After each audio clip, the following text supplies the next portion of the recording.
Let's Take This Outside with Marianne Iveson, the podcast where she speaks to athletes, outdoor professionals, and scientists about why they connect with nature. Richard is the founder of 10Adventures, a travel startup that provides affordable, personalized, and private travel vacations with a focus on active and adventure travel. He gets the most joy knowing that he's helping people to create the experiences that end up as the photos on their walls, the stories that are told at family reunions, and the memories that last a lifetime. He has spent his career in high-growth startups and scale-ups, though he's happiest exploring the world with his wife and 3 kids. Please welcome Richard from 10Adventures. Richard, welcome to Let's Take This Outside. Thank you so much for joining me. I really appreciate it. It's great to be here. I'm excited for the chat today. I feel like we have so much in common, so I'm looking forward to kind of diving into this. But I'm going to jump right into it. Where did your love of nature first begin? Probably like a lot of Canadians going camping as a kid, and I grew up thinking everyone went camping on weekends. Everyone had thousands of square kilometers of wild nature with no roads. In my case, it was all these national parks in the Rocky Mountains, but we didn't have a ton of money. So our holidays as a kid were taking our absolutely dilapidated tent trailer that literally was a tent on a trailer in a bed with just wood and some poles and just heading out to the Rocky Mountains and running around like an idiot for all weekend. And I loved that experience. Where I realized kind of as an adult, I love this was after university, I did kind of the 2 or 3 month trip through Europe and saw all the sites. And I went to Chamonix because I'd always, I'd heard of Chamonix for ski racing, but I wasn't a hiker or a backpacker or anything. I went to Chamonix for a day and I stayed 7 days and just absolutely fell in love with I went hiking every day and did hikes I'd, longer than I'd ever gone. I just said, this is the most incredible experience, and kind of changed the rest of my trips. So I went to Innsbruck in Austria and St. Moritz in Switzerland. And I was like, I really, really enjoy going out and hiking all day and then coming back to a grubby little hostel. And that kind of changed all the holidays I took from there. I then went to work in England, and living in London, I really struggled with how busy it was. And so I remember just sitting there, I was getting anxious. It was really intense coming from small town Calgary. And I was in a bookstore and there was a little, a pamphlet, 15 great walks around London. I thought, I'm just going to go do one of these. And then I ended up doing all 15 of those, and then I did more. And then that was kind of oh, this is a really nice thing to do. I started walking to work, or then I started rollerblading to work, which I can't imagine what an idiot I looked like rollerblading in central London with my helmet, my elbow pads, and all that kind of stuff. The rest of my office, they totally mocked me mercilessly. But yeah, I kind of fell into this, and I didn't even realize how important it was to my life until I kind of started to kind of reconnect with friends when I moved back to Canada, and they hadn't kind of done the same journey. I assumed they'd all kind of found the outdoors and were snowshoeing, ski touring, backpacking, trekking, hiking, cycling, and then they were still golfing, drinking beer, and talking about televisions. So still a lot of fun, but yeah, I realized I was kind of the outcast who loved going to the mountains now all of a sudden. Did you, when you moved around, did you always just go back to Calgary? Did you just always go back to that area? Or did you live anywhere else in Canada?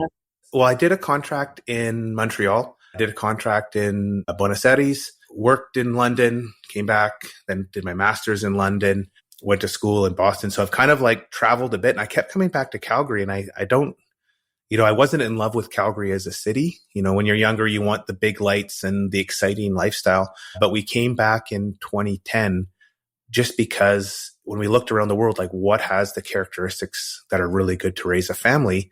And Calgary, just from our analysis, this was before it won all these awards, but it was good schools, good healthcare, lots of nature, close to the mountains. Yeah, we came back thinking it would be a couple years, and here we are 12, 13 years later. And we keep thinking we can go anywhere. We're a totally remote company, and it's just so hard to leave what we have here. We live near this massive kind of inner city park where we can go walking for hours in nature, an hour from the mountains. And so it's just this easy lifestyle if you like the outdoors in Calgary. I do relate Calgary to Ottawa a little bit. There's a ton of amazing green space. We don't have the Rocky Mountains. We have great hiking in Quebec and also in Ontario. But I think it's so important to me to be near a bike trail so I can get into nature even quicker, right? So I know that Calgary is like that prime place, not only for nature itself in Calgary, but you're so close to the most epic landscape in Canada possible. Yeah. It's again, I always thought everybody had this. And after traveling all over the world, like what we have is just so special. It's one of the largest kind of natural places on earth, like the Amazon. It's bigger, but most places are crisscrossed with lots of roads and cities and towns and people and 4x4 tracks. And we have just, we have one road going kind of north south and one road going east west, and that's it. There's Banff, the tiny village of Lake Louise, and then Jasper up north. And it's just this incredible place that we have. And it's so rugged, so wild. The mountains are so spectacular. The seasons are so dramatic. It goes from, scorching hot in summer to freezing cold in winter.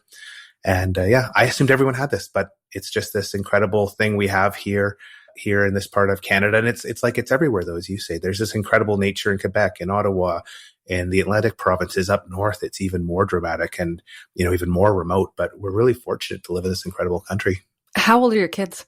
8.5, 10, and 12. And so a big aspect for me has been like to let them appreciate nature. So we failed, I think, 4 years in a row just to go camping. Trying to go camping with little kids that wouldn't sleep was terrible. But this year we had 2 milestones. We had a backpacking day where we went 20 kilometers, and also backpacking day where the kids climbed 1,000 meters. So for me, that were like 2 massive milestones where like my pack's gone from about 100 liters down to 60 liters. So the kids are now carrying in more than just their stuffies. And just to go out and spend 3 days with like no distractions. So there's no, can we go on YouTube? Can we watch a movie? Can we do whatever? It's just the 5 of us together with each other and having like incredible discussions and laughing and joking. And for myself, not to have texts or emails or work. It's like the greatest gift for a family is just to have this distraction-free time. Do you have any maybe goals with your wife after the kids are, long gone? Do you have any goals to like move to like Golden or like Banff or Jasper? Or do you have anything like that where you just want to like just live in a little cabin somewhere in the middle of nature? I would love that. But actually what we talk about is like just going to do a grand journey. So I interviewed this couple on my podcast. The guy was actually called Richard. They were walking 7,000 kilometers across Europe and they're in their 70s. And I'm like, that is like so inspirational. So from April to late September every year, they're just out walking they started in southern Portugal and they're going all the way to Cyprus. And that's the journey I want to do. My wife loves traveling. The hardest part with kids was we couldn't travel for 5 or 6 years. But we talk about doing these great overland journeys and just going really slow and just exploring all these places we've been and we want to go again, or places, we've only read about and want to see with our own eyes. What did your life kind of look, you just kind of described it, but what did your life and your job look like before you started 10Adventures? I'd kind of been in startups or scale ups, so like kind of fast growing companies my entire career. Before 10Adventures, I had joined a company as an analyst when it was about 15 people. We'd grown it to 425 people. I'd become the chief operating officer. I still own a part of the company. And so this, tremendous, success as a company. While I was doing that, there was always a little bit of me that said, this just doesn't feel right. From the outside, it's super successful. But for me, it wasn't kind of my dream, if that makes sense. And I think there's lots of people, we get into a career, we're good at what we do, you get promoted, you do more, and you end up having this life that was kind of just, you graduate university with a degree that you chose when you're 18, when you didn't know anything. And I remember I had 3 children at home and I was going to work every day. I was leaving at 7:30, getting back at 5:30. And every day I said, this was a terrible, terrible deal for me. Like if this was just one decision, I got money in exchange for time with my kids, which when it's like, they're really at a special time.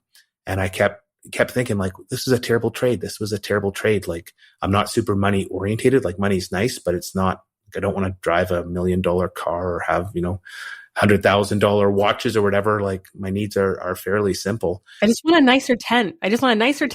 Nice boots. That's all I want. Yeah, like once you buy good stuff, also it never degrades. So like I still have an Arc'teryx coat from 2004 and I love it. And it's like, it's 20 years now. I advocate buy good gear. It lasts you forever. So even then it's like, well, I got good gear, years ago. So so I was just sitting there kind of thinking, I'm making the wrong decision, but I didn't know what to do. And then there was a book by one of my professors called How Will You Measure Your Life? And so the professor's name is Clay Christensen. He's famous for all these really famous like business strategy books. And then he wrote a book, How Will You Measure Your Life, which was kind of dedicated to all his students that focus only on their career. And he was trying to share there's way more than just where you work and how much money you make.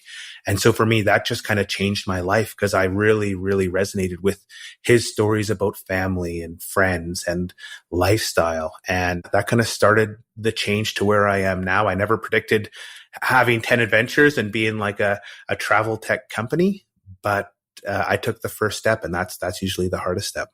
Did you see a hole in the market when it came to adventure travel? Like, what kind of made it successful in the early days, if that's what it's successful now? Where did you see the need that you thought, I can fill this hole in this market?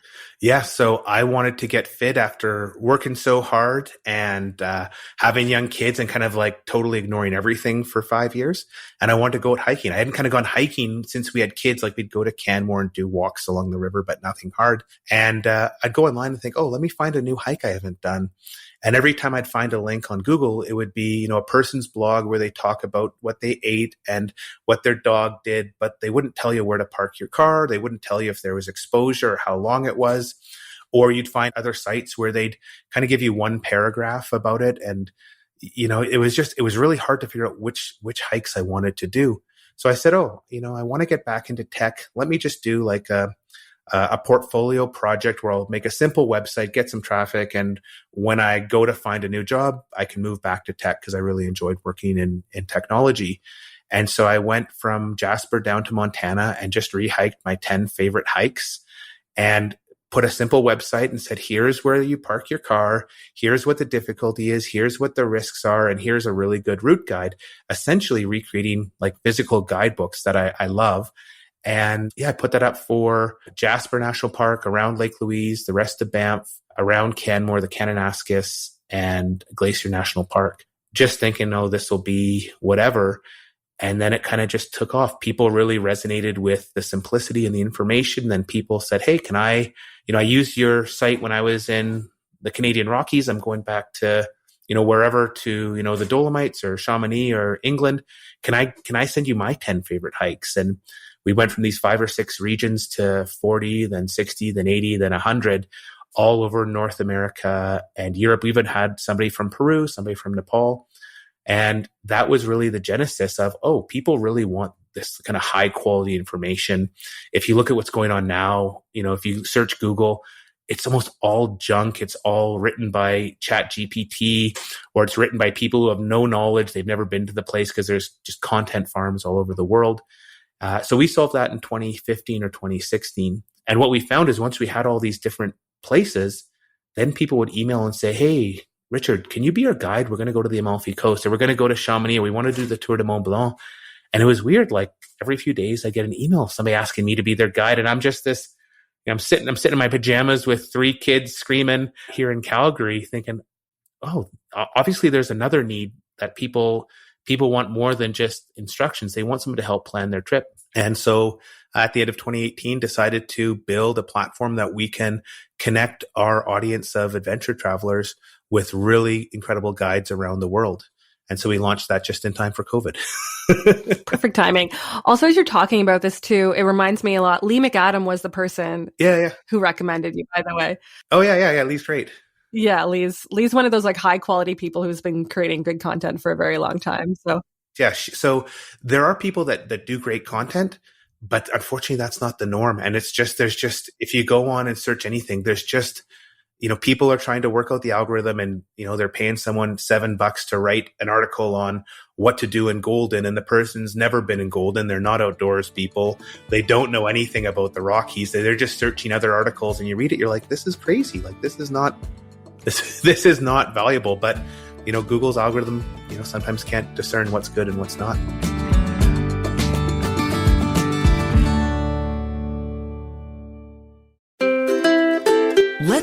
This Outside now has a newsletter. Keep up to date with outdoor news, events, and great discount codes and deals from our partners.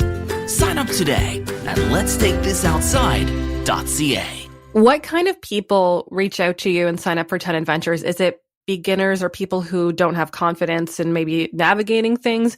Or is it people who are experienced or is it just a wide range of people who sign up? So when we started this, we assumed it'd be a lot of people who are new to doing an adventure. So they want to do their first bike tour, their first trek.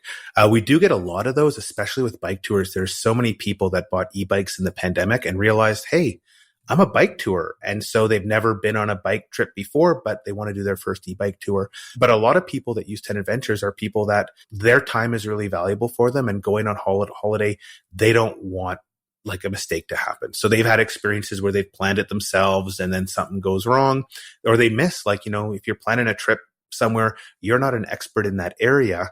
And so you plan a trip and you realize, oh, I just missed like a really cool stuff because I don't know about it. Or people just want the simplicity. Like, we did a survey, and on average, people spend 20 to 40 hours planning like a trip. And that's a lot of time. And so for a lot of people, they say, I want an expert to do this. I don't want to make mistakes, and I don't have 20 to 40 hours to do this. And one person said to me once she had been joining group tours. And she said, this is incredible. I can now get like a private trip for about the cost of the group tour. I was joining group tours. I didn't like them, but that was my only option because like I didn't want to plan everything myself. And if you think of a group tour, they can be great. You meet some great people, but a lot of group tours go wrong because you can't control who's on them, when they start, where they go, how long you stay in places. And so our kind of goal is we want to end the group tour by giving people these private experiences with the people they care about, because travel's so important. If you can do it with people you love and make these memories together, and not have Carl from Milwaukee that gets blotto on the bus every day, or, somebody else that, they're saying inappropriate things and ruining the trip. If you can just do it with the people you love, then it's like the most important memories you'll make in any given year. I completely agree on that. And do you have any moments with clients where their life changed for the better? Or was there any client, I'm sure you have many, but is there any clients that you remember who, were maybe going through like some kind of crisis and really needed this, and their eyes were open when you're like looking at this like glacial lake somewhere in the Rockies?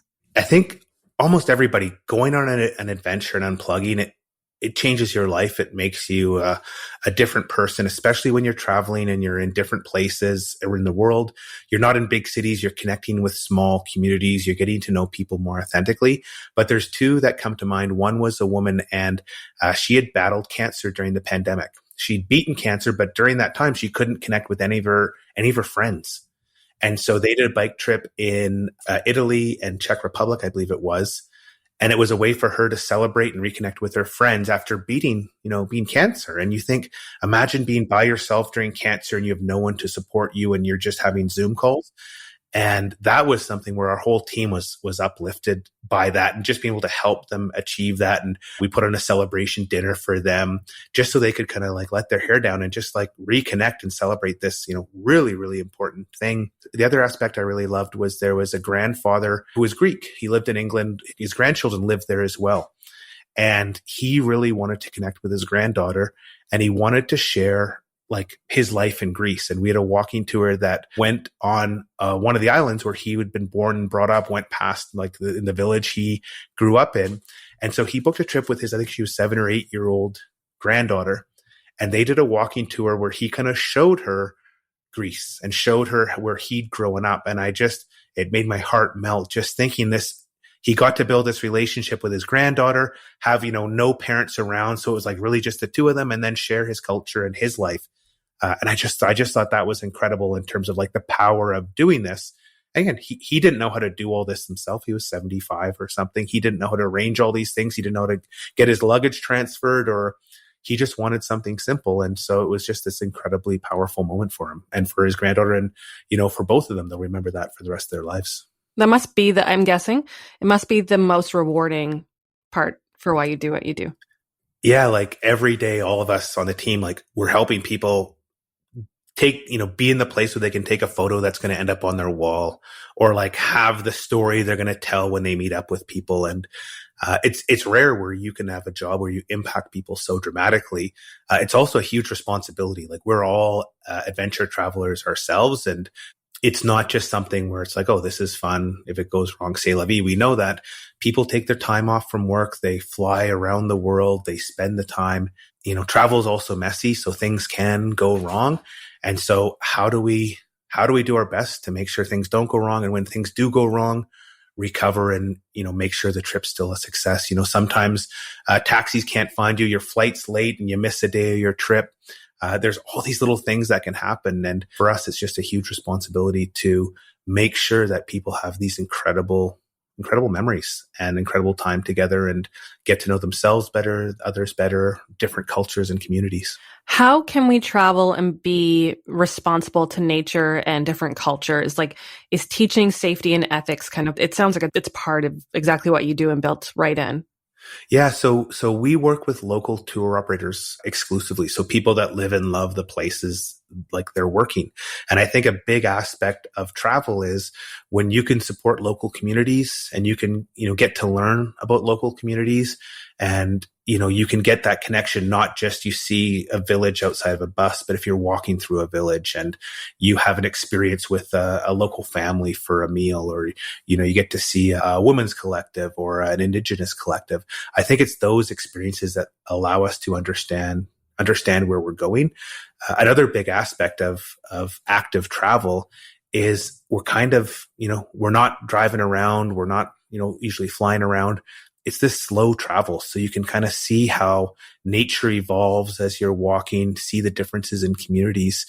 And I always think it's the best way to open our minds to the beauty of nature and the beauty of different places and different people. And so sustainability from how do we preserve things? Well, we preserve what we like and what we love. And you don't love something from the window of a bus or from the window of a plane. You love it, sitting on a bike or walking through a village and getting to experience that firsthand. Is there anywhere you and your family have not been that you're like, the world's a big place, but is there anything else what's on like your future bucket list in the next couple of years? What are you going to do? So when I got married, my wife and I did the GR5, which is a walk from essentially from Geneva to Nice. It doesn't start at Geneva. It starts on Lake Geneva or Lac Léman. And that was just a transformational experience. My favorite trek I've ever done. I love the Alps. I love the refugios and bivouacking, by little lakes in the middle of nowhere. So kind of everything we're doing here in Canada is to get the kids able to handle that at 700 kilometers. Most days are kind of 20 kilometers with 1,000 meters carrying a backpack. And so that's what our dream is. And I don't know exactly when that's going to be. Right now we're debating next summer. Do we go to Peru? Or do we go to the Alps and do something like the Tour de Mont Blanc? And so it kind of doesn't matter though. Like I think no matter where you go, having the phone turned off, having these moments where everyone's engaged and seeing a different place, like the discussions are so varied because you have all experienced whatever you experienced that day, whether or not it's a great gelato or a great, pain au chocolat or a cool view or going up a cable car or, even finding a fun playground. Like, it's all about having that spur that you have something to talk about and share. And usually that leads to a bunch of other fun discussions. You offer these trips, you have a load of resources, trail guides, gear reviews. Why is it so important to educate people on travel? So I think the goal for me is there's a lot of things that can go wrong in doing this. And there's a lot of terrible information. And so just trying to help people have a better experience. I've always said, if I can get someone out into nature for a week and the weather isn't terrible, their lives are going to be changed. They're going to do that again and again for the rest of their life. And so it's just helping people along this journey, helping them take the first step. And that first step, for some people, that first step is, I just want to go on a day hike in the Rockies, to I want to do a backpacking trip, or I want to go on my first bike tour. Or some people that I've talked to in the podcast, their first big step is walking around the world or cycling around the world. What's interesting is all of us, no matter how big our journey is, it's a very similar journey. And on the Camino de Santiago, they say, walk your Camino. Don't try and walk someone else's. And that's kind of all of our journeys. They're separate, but why we're doing them is so similar, to find this feeling of joy, this feeling of, just feeling good and doing something that we're really passionate about. Something that comes up a lot in this podcast is, a lot of the people I interview are outdoorsy or scientists or athletes, but a lot of them say they don't realize the effect nature has on them until they've spent several days indoors. And you've said it several times, you go on your adventures with your kids and there's no tech and you genuinely connect with your family, and something that, is severely lacking in 2023. I'm assuming that you can relate to that. You don't realize how much you appreciate nature until you're inside and the smoke is too terrible and you can't go outside because the smoke's hazardous or the rain is awful, or I feel like you can relate to that. I'm feeling that right now. So the last 3 months, I was in a tech accelerator, traveled to a trade show in Japan, and then came back and had a few weeks, then traveled to a trade show in Jordan. And I haven't actually been in the mountains in like 2 months. And I'm like, I feel stressed. And actually I said to my wife, I'm like, we got to get out, do something, because I just, it feels like an anxiety.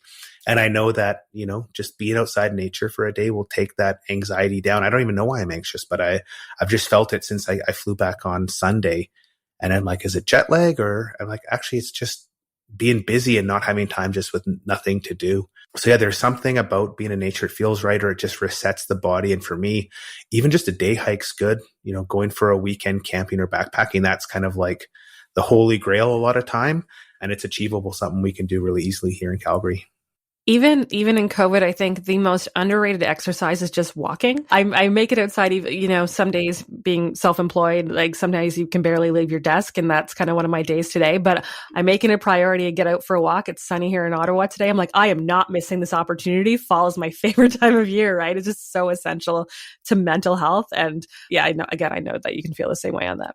Yeah, it's interesting. I interviewed a woman, Annabelle Streets, who has a book all about walking, and she's done a ton of research. And what she kind of shared is there's just a litany of research coming out of top tier universities on the benefits of walking and cycling. So these long and slow activities. And it's kind of obvious the benefit on cardiovascular, muscle, joint health, but the mental health benefits, it's, tons of research is saying, hey, this is really incredible. And, it sounds, you and I both realize there's something going on, but they've done studies about the impact of nature on just kind of general happiness, just with short bursts.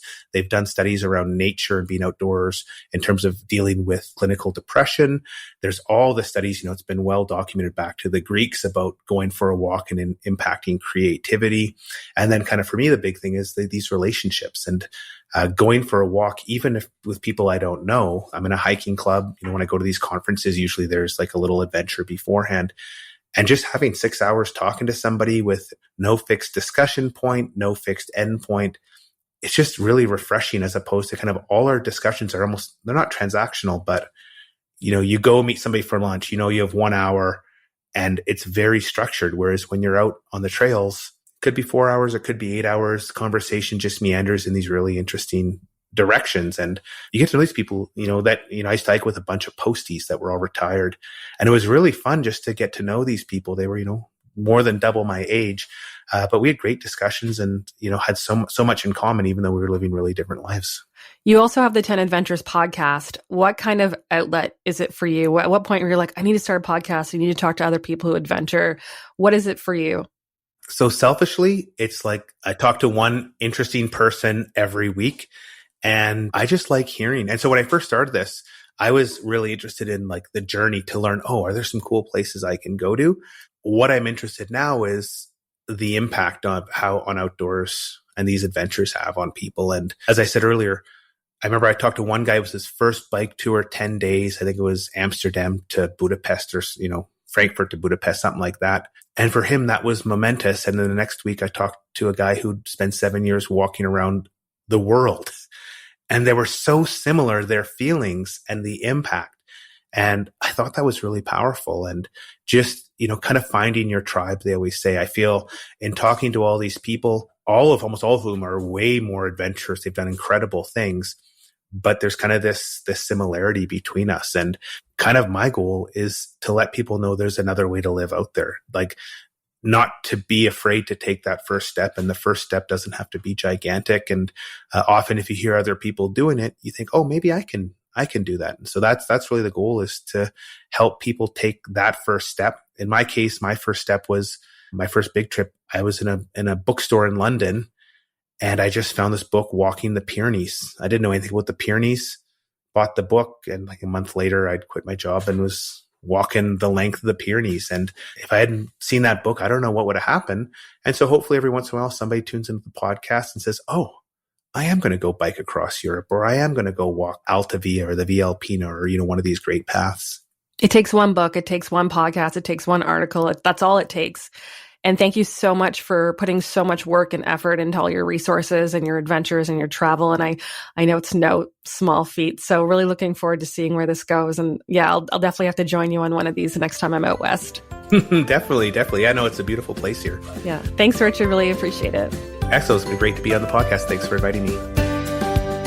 Thanks for listening. For more Let's Take This Outside, go to letstakethisoutside.ca.